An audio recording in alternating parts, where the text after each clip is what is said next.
tahu, wanita itu ternyata pewaris perusahaan raksasa. Hidup Bayangkan, di tengah dinginnya malam di sebuah kota besar di China, seorang pria sederhana asal Jawa Timur hanya bekerja sebagai pembersih lantai, menemukan seorang wanita cantik yang lagi hamil besar tergeletak tak berdaya di pinggir jalan. Ia sujud.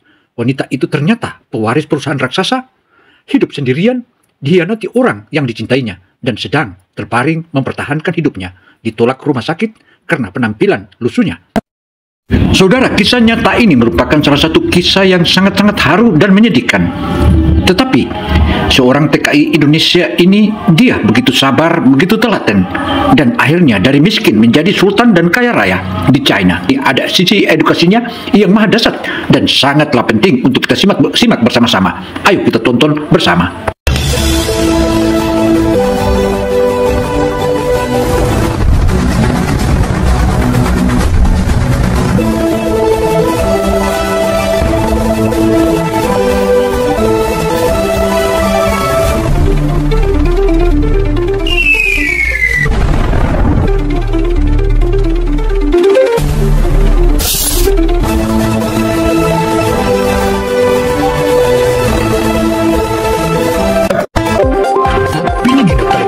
Indonesia membuka tagar.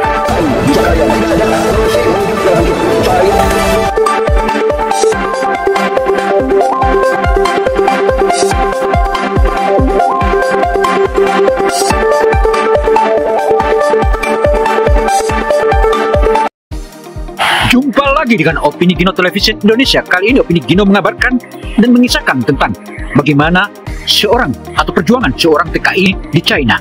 Ia menemukan seorang gadis yang terlentang dan nyaris tak bernyawa lagi di tengah jalan. Dan kisah inilah yang membuatnya dia menjadi tajir, bahkan waktu ditolak oleh rumah sakit, tetapi dia terus tabah dan berupaya.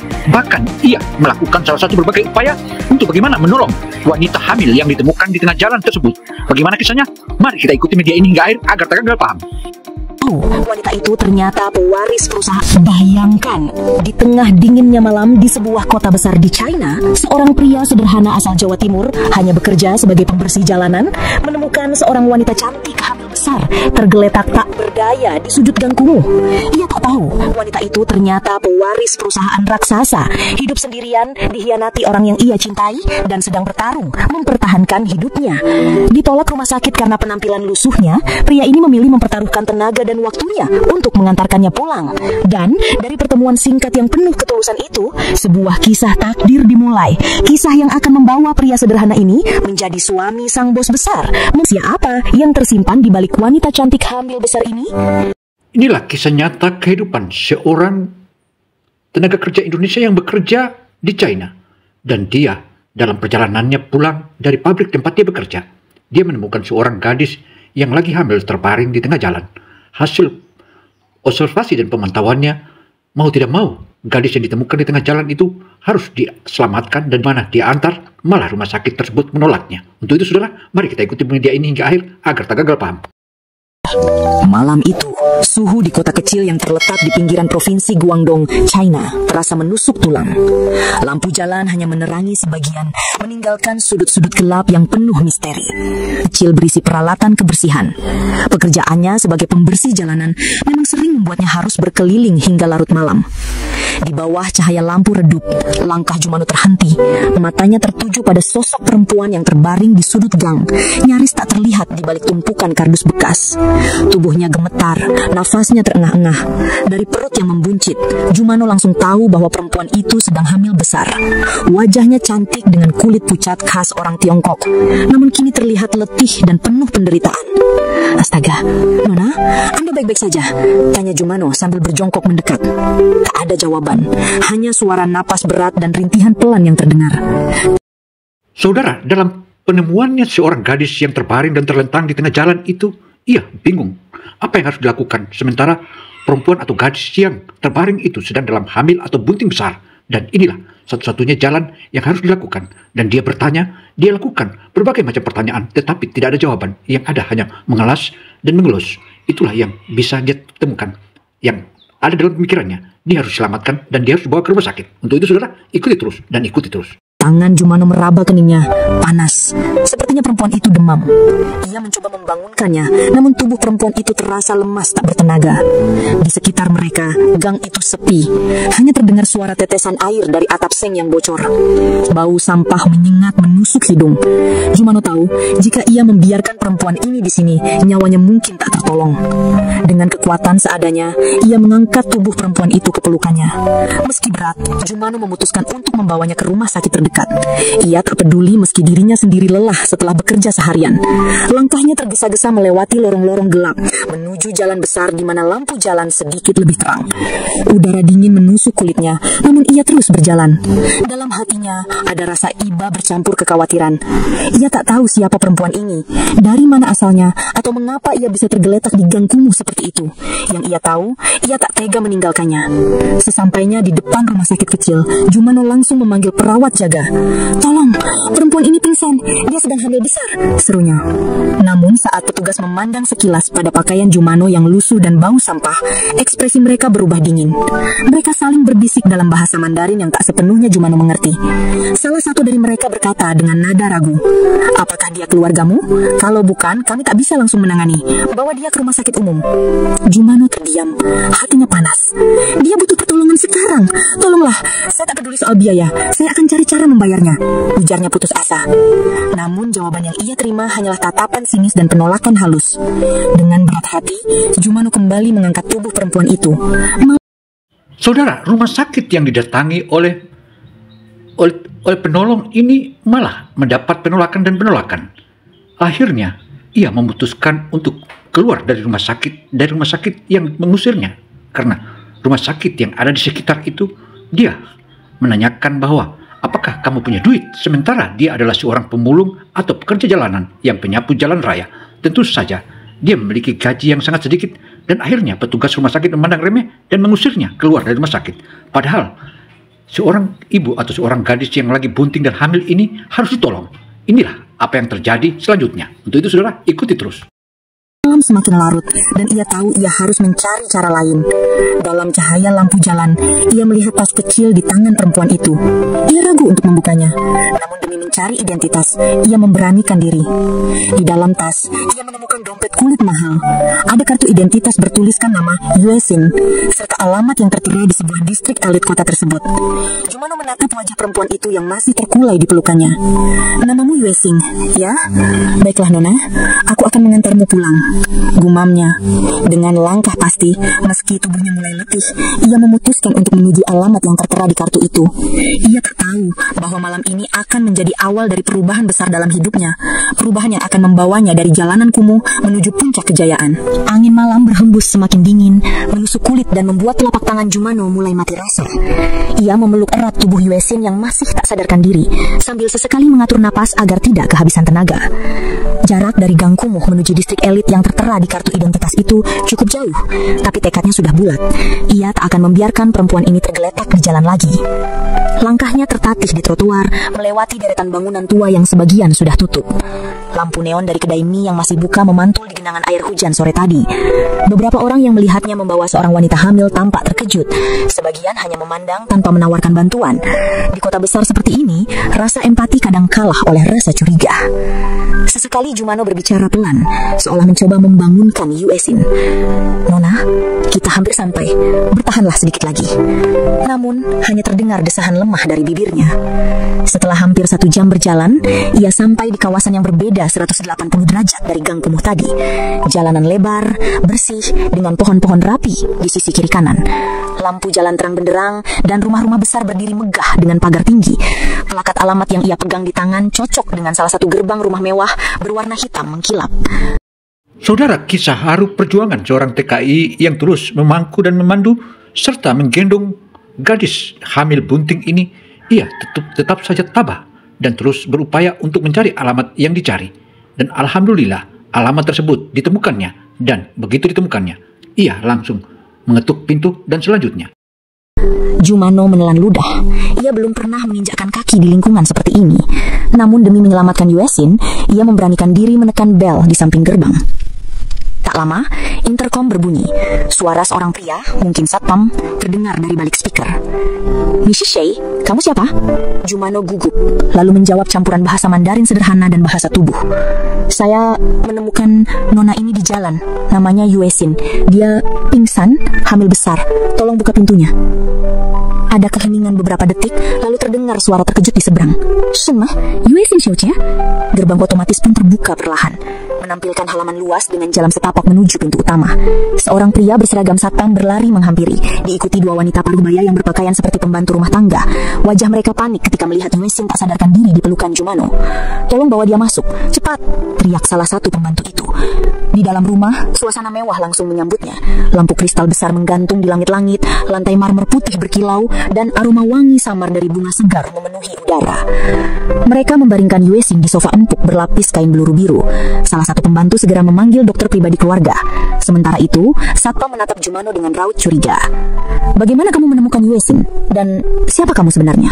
tanyanya ketus. Jumano menjelaskan dengan jujur, mulai dari pekerjaannya sebagai pembersih jalan hingga kejadian di gang kumuh tadi. Ia bahkan menunjukkan tas dan kartu identitas yang ia temukan di tangan Yuesin sebagai bukti ia tidak berniat jahat. Mendengar itu, tatapan satpam sedikit melunak meski masih ada sisa keraguan. "Beruntung kamu membawanya ke sini. Tapi, kenapa tidak langsung ke rumah sakit?" Jumano menarik napas panjang lalu berkata pelan. "Saya mencoba, tapi mereka menolak karena penampilan saya. Mungkin mereka pikir saya tak sanggup membayar." Satpam itu terdiam, seperti memahami maksudnya. Tak lama, seorang pria berjas rapi masuk membawa tas dokter. Ia langsung memeriksa kondisi Yuesin dengan alat-alat medis. Setelah beberapa menit, ia berkata, dia kelelahan, kurang gizi, dan punggungnya tegang akibat terlalu banyak berdiri atau bekerja. Bayinya selamat, tapi dia harus istirahat total. Pembantu rumah segera mengatur kamar khusus di lantai atas untuk menempatkan Yuesin. Saat dua wanita itu mengangkatnya dengan hati-hati, kepala Yuesin sempat miring ke arah Jumano. Mata indahnya yang sempat terbuka sedikit menatapnya, seolah ingin mengucapkan terima kasih sebelum kembali terpejam. Satpam kemudian berkata, "Kamu sebaiknya istirahat di ruang tamu. Tuan rumah pasti akan ingin berbicara denganmu besok pagi." Jumano mengangguk. Meski tubuhnya lelah, hatinya lega. Malam ini, ia telah menyelamatkan nyawa seseorang. Yang belum ia tahu, langkahnya memasuki rumah mewah ini akan menjadi pintu gerbang menuju babak baru dalam hidupnya. Babak yang akan membawanya jauh dari jalanan kumuh, menuju takdir yang sama sekali tak pernah ia bayangkan. Saudara, sang TKI yang menolong gadis hingga sudah sampai ke kediamannya itu, ia akhirnya bermalam. Dia mulai meratifikasi dirinya, entah apa yang akan terjadi besok, karena hari ini ia sudah mulai bermalam di rumah yang dia tolong tersebut. Bagaimana kisah selanjutnya? Ikuti terus media ini hingga akhir agar tak gagal paham. Pagi itu, sinar matahari menembus tirai tipis di ruang tamu rumah megah tersebut. Jumano terbangun dari sofa panjang berlapis kulit yang semalam dijadikan tempat tidurnya. Punggungnya sedikit pegal, tapi ia teringat bahwa ada seseorang di lantai atas yang masih membutuhkan perhatian. Langkah kaki terdengar menuruni tangga marmer. Seorang wanita paruhbaya yang semalam menolong membaringkan Yuesin datang membawa teh hangat untuk Jumano. "Minumlah, kau pasti lelah setelah malam panjang itu," ucapnya dengan senyum tipis. "Bagaimana kabar Nona Yuesin?" tanya Jumano dengan sopan. "Sudah agak membaik, dia baru saja terbangun dan menanyakan siapa yang membawanya pulang," jawab wanita itu sambil melirik penuh arti. Belum sempat Jumano bertanya lebih jauh, suara pelan namun tegas terdengar dari arah tangga. "Apakah itu orangnya?" Jumano menoleh. Di sana berdiri seorang perempuan dengan gaun satin longgar berwarna krem, rambut hitam panjang tergerai, wajahnya cantik namun terlihat lemah. Perutnya yang besar menandakan usia kehamilan sudah mendekati hari persalinan. Dia adalah Yuesin. Yuesin menuruni tangga perlahan, memegang pegangan dengan hati-hati. Tatapannya tertuju pada Jumano. "Kau yang membawaku dari gang itu?" Jumano berdiri, sedikit kikuk. "Iya Nona, saya menemukan Anda pingsan. Saya mencoba membawa ke rumah sakit, tapi..." Ia menunduk, enggan melanjutkan. "Tapi apa?" tanya Yuesin. "Mereka menolak karena saya terlihat kumuh," jawabnya pelan. Wajah Yuesin berubah, ada amarah sekaligus rasa iba. "Orang-orang selalu menilai dari penampilan," gumamnya lirih. Tak lama seorang pria tua berpakaian formal masuk ke ruang tamu. Dari gestur para pembantu, jelas bahwa ia adalah asisten pribadi Yuesin. "Nona, sebaiknya Anda kembali ke kamar. Punggung Anda..." Namun, Yuesin mengangkat tangan, memberi isyarat bahwa ia ingin tetap di sana. Jumano baru mengetahui kebenaran besar ketika asisten itu tanpa sengaja menyebutkan beberapa hal. bahwa Yuexin adalah salah satu perusahaan ekspor-impor terbesar di kota ini. Ia mewarisi bisnis tersebut setelah ayahnya meninggal, namun beberapa tahun terakhir, kesehatannya menurun drastis akibat stres dan kehamilan yang dijalani sendirian. Yuexin memandangi Jumano cukup lama sebelum berkata, "Duduklah di sini, ada sesuatu yang ingin kutanyakan." Mereka duduk berseberangan.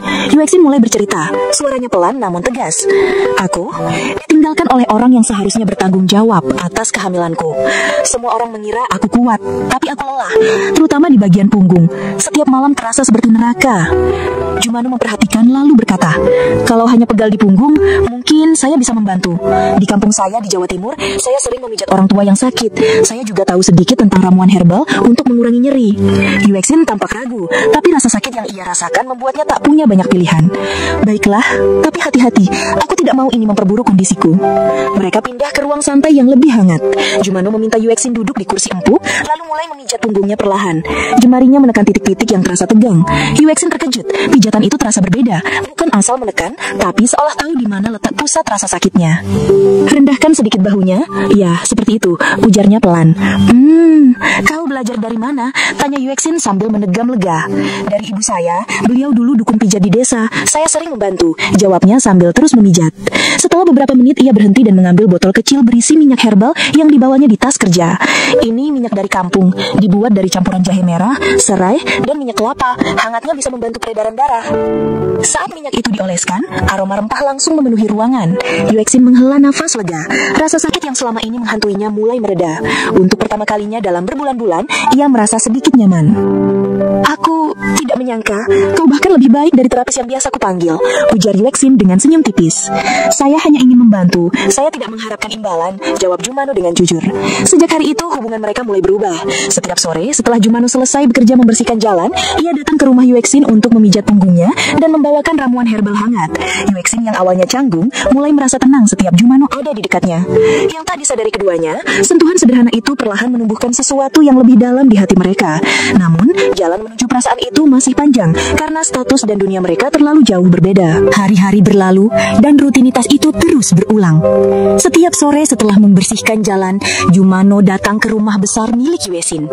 Ia membawa termos berisi rebusan jahe merah dan madu untuk diminum Yuexin, lalu memijat punggungnya dengan minyak herbal hangat. Semakin sering ia datang, semakin banyak pula mereka berbicara. Awalnya, percakapan hanya seputar kesehatan dan rasa pegal. Namun perlahan, mereka mulai berbagi cerita pribadi. Yuexin menceritakan masa kecilnya yang penuh disiplin, tentang ayahnya yang mendidiknya keras, agar kelak menjadi penerus perusahaan keluarga. Saudara, kedua insan yang saat ini sudah mulai akrab dan mulai saling bahu-membahu, bahkan saat ini sudah mengarah ke arah jatuh cinta. Tetapi itu merupakan salah satu hal yang normatif yang tentu saja akan menjadi buah hati dan bagaimana kisahnya selanjutnya. Dan ini merupakan salah satu ujung jalan untuk menentukan bagaimana nasib keduanya. Apakah mereka tetap begitu saja atau masuk ke jenjang pelaminan. Untuk itu saudara, mari kita ikuti terus karena makin menarik kisah ini. Sementara itu, Jumano bercerita tentang kehidupan di desanya di Jawa Timur, tentang sawah, pasar tradisional, dan ibunya yang kini tinggal sendirian. "Kadang aku iri pada orang yang punya kehidupan sederhana," kata Yuexin suatu sore sambil menatap jendela. "Di dunia bisnis, semua orang ingin mengambil keuntungan darimu. Kau tak tahu siapa yang benar-benar tulus." Jumano menunduk sejenak sebelum menjawab. "Mungkin itu sebabnya Tuhan menemukan Nona di gang malam itu, supaya Nona tahu di dunia ini masih ada orang yang mau menolong tanpa pamrih." Perkataan itu membuat Yuexin terdiam. Ada hangat yang menjalar di hatinya, sesuatu yang belum pernah ia rasakan sejak dikhianati oleh lelaki yang dulu ia cintai. Hubungan mereka semakin dekat. Jumano selalu memastikan Yuexin makan tepat waktu, bahkan kadang memasak bubur hangat di dapur rumah itu. Ia juga membantu menyiapkan bantal tambahan agar punggung Yuexin tidak sakit saat tidur. Pada suatu sore, setelah selesai dipijat, Yuexin berkata pelan, "Kalau saja aku bertemu orang sepertimu lebih awal, mungkin hidupku akan berbeda." Jumano menunduk sejenak sebelum menjawab, "Mungkin itu sebabnya Tuhan menemukan saya di gang malam itu, supaya Nona tahu di dunia ini masih ada orang yang yang mau menolong tanpa pamrih. Perkataan itu membuat Yuesin terdiam. Ada hangat yang menjalar di hatinya, sesuatu yang belum pernah ia rasakan sejak dikhianati oleh lelaki yang dulu ia cintai. Hubungan mereka semakin dekat. Jumano selalu memastikan Yuesin makan tepat waktu, bahkan kadang memasak bubur hangat di dapur rumah itu. Ia juga membantu menyiapkan bantal tambahan agar punggung Yuesin tidak sakit saat tidur. Pada suatu sore, setelah selesai dipijat, Yuesin berkata pelan, "Kalau saja aku bertemu orang sepertimu lebih awal, mungkin hidupku akan berbeda." Jumano tersenyum tipis. "Hidup selalu memberi kejutan, Nona. Mungkin pertemuan ini memang sudah digariskan." Tatapan mereka bertemu. Ada jeda hening di antara suara jam dinding yang berdetak. Sejak hari itu, rasa nyaman berubah menjadi rasa rindu. Yuesin mulai menunggu kedatangan Jumano setiap sore, sementara Jumano merasa ada yang hilang jika sehari saja tidak melihatnya. Beberapa minggu kemudian, menjelang waktu persalinan, Yuesin memanggil Jumano ke ruang kerjanya. Meja besar penuh berkas dan dokumen bisnis, namun sorot matanya hanya tertuju pada satu orang, pria sederhana yang duduk di depannya. "Aku sudah memikirkan ini lama. Aku ingin kau menikahiku." Jumano terbelalak. "Nona, maksud Anda?" "Aku hamil. Anak ini tidak punya ayah yang akan mengakuinya. Aku lelah sendirian. Aku butuh seseorang yang tulus, yang akan melindungi aku dan anak ini. Dan orang itu adalah kau," ucapnya tanpa ragu. Jumano terdiam cukup lama. Ia sadar menerima ajakan ini berarti melangkah ke dunia yang sama sekali berbeda. Ia hanya pria miskin, pekerja jalanan, sementara Yuesin adalah bos besar, pewaris perusahaan kaya raya. Tapi ia juga tahu rasa yang tumbuh di hatinya bukanlah kebetulan. "Kalau ini yang Nona inginkan, saya rela. Saya akan menikahi Anda dan merawat anak ini seperti anak saya sendiri," jawabnya mantap. Senyum tipis muncul di bibir Yuesin, dan untuk pertama kalinya sejak pertemuan mereka, air matanya jatuh, bukan karena sakit, tapi karena lega. Pernikahan mereka digelar sederhana di salah satu ruang besar rumah itu. Hanya dihadiri keluarga dekat dan beberapa karyawan yang setia. Tidak ada pesta mewah atau tamu berlebihan, namun suasananya hangat. Jumano mengenakan jas hitam pinjaman, sementara Yuesin mengenakan gaun putih longgar yang menyesuaikan dengan perutnya yang besar. Saat janji pernikahan diucapkan, tatapan mereka saling mengikat. Hari-hari setelah itu mereka menjalani hidup sebagai pasangan suami istri. Jumano tetap membantu pekerjaan rumah, meskipun kini ia tidak lagi harus bekerja sebagai pembersih jalan. Ia lebih banyak menemani Yuesin, memastikan semua kebutuhan istri dan calon bayi mereka terpenuhi. Beberapa minggu setelah pernikahan, Yuesin merasakan kontraksi hebat di tengah malam. Jumano segera memanggil dokter pribadi yang sudah siaga. Proses persalinan berlangsung cukup lama, namun akhirnya suara tangis bayi menggema di seluruh rumah. Seorang bayi laki-laki mungil lahir dengan sehat. Yuesin memeluk anaknya dengan senyum lelah namun bahagia. "Terima kasih karena sudah ada di sisiku," katanya pada Jumano. Jumano mengelus rambut istrinya. "Kita keluarga sekarang. Aku janji akan menjaga kalian selamanya." Beberapa bulan setelah kelahiran, kesehatan Yuesin membaik berkat perawatan dan perhatian Jumano. Ia mulai mengajarkan suaminya tentang bisnis keluarga. Awalnya Jumano merasa asing dengan istilah-istilah rumit, namun ketekunan dan kejujurannya membuat para staf senior menghargainya. Suatu hari, Yuesin berkata, "Mulai hari ini, kau akan duduk di kursi pemimpin perusahaan. Aku percaya kau akan menjaga warisan ini dengan baik." Jumano menatap istrinya tak percaya. Tapi aku hanya..." "Kau adalah suamiku, ayah dari anakku, dan satu-satunya orang yang aku percayai sepenuhnya." Dengan bimbingan istrinya, Jumano mulai memimpin perusahaan ekspor-impor itu. Ia membawa nuansa baru, yaitu kepedulian terhadap karyawan kecil. Memastikan mereka diperlakukan adil, tidak seperti pengalaman pahitnya dulu saat diabaikan karena penampilan. Tahun-tahun berlalu, dan perusahaan mereka semakin berkembang. Jumano dan Yuesin menetap di China, membesarkan anak mereka dalam keluarga penuh kasih. Dari pria jalanan yang tak dianggap, Jumano kini menjadi sosok terpandang, namun ia tetap sederhana dan rendah hati. Di suatu sore yang tenang, mereka duduk di taman rumah mengawasi anak mereka bermain. Yuesin menyandarkan kepala di bahu suaminya. "Kau tahu, malam itu ketika kau menemukanku di gang adalah awal dari hidup baruku." Jumano tersenyum, menggenggam tangan istrinya. "Dan itu juga awal dari hidupku. Tuhan mempertemukan kita dengan cara yang tak pernah kita duga." Mereka saling berpandangan, mata berbicara lebih banyak daripada kata-kata. Masa lalu yang penuh luka kini telah berganti dengan masa depan yang penuh harapan. Dari gang kumuh hingga kursi pemimpin perusahaan besar, perjalanan mereka membuktikan bahwa cinta, ketulusan, dan keberanian Dalam mengambil keputusan, bisa mengubah takdir seseorang, bahkan melampaui batas yang pernah dibayangkan. Dan kami juga memohon maaf yang sebesar-besarnya jika dalam cerita ini ada kata-kata atau penyebutan nama yang sama dengan nama orang tertentu. Itu semua tidak ada unsur kesengajaan. Sampai jumpa di kisah berikutnya, hanya di Jamu Malam. Demikianlah paparan opini Gino Television Indonesia. Semoga informasi yang kami sajikan ini memberikan inspirasi serta edukasi kepada publik dimanapun Anda berada. Saya Gino Samsudin Mirsad melaporkan. Wassalamualaikum warahmatullahi wabarakatuh.